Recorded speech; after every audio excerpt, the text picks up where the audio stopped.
Hello everyone.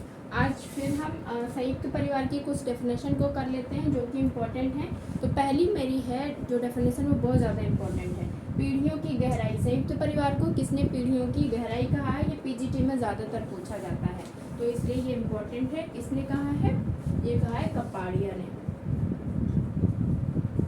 पीढ़ियों की गहराई। ओके, अब संयुक्त परिवार में कहते हैं एक नहीं बल्कि एक से अधिक पीढ़ी होती है। तो यहाँ पे पीढ़ियों की गहराई की बात हो रही थी, यहाँ पे ज़्यादा अधिक पीढ़ी की बात हो रही, लेकिन कितनी पीढ़ी होंगी? कम से कम 3 पीढ़ी की बात ये कर रहे हैं।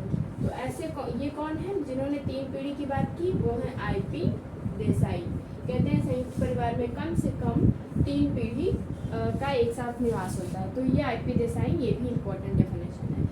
नेक्स्ट है संयुक्त परिवार में उन्होंने कहा एक नहीं एक से अधिक क्या होते हैं? एकांकी परिवार। तो यही बात जो इन्होंने कहा है कि 3 पीढ़ी, वही उसमें इन्होंने कह दिया कि 2 या 2 से अधिक एकांकी परिवार होते हैं। तो ये कौन है? श्रीनिवास ने कहा कि संयुक्त परिवार में 2 या 2 से अधिक एकांकी परिवार होते हैं।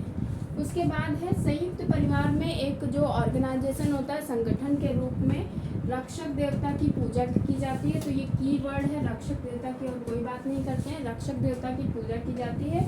और जो परिवार में एक जो कर्ता होता है, जो सर्वोच्च होता है, उसके हाथ में शक्ति होती है। ये भी इसी के साथ में इन्होंने ये कहा है। तो पूरी कंप्लीट डेफिनेशन ये है जिसमें रक्षक देवता की पूजा होती है। आमतौर पे पहले ट्रेडिशनल सोसाइटी में रक्षक देवता की पूजा हुआ करती थी, और उसके साथ क्या होता था, जो कर्ता होता था उसके हाथ में शक्ति होती थी। ये पूरी कंप्लीट डेफिनेशन है। मैंने कीवर्ड के लिए यहाँ पे सिर्फ रक्षक देवता लिखा है ताकि आप फाइंड आउट कर पाए ये किसकी है, बॉटोमोर की।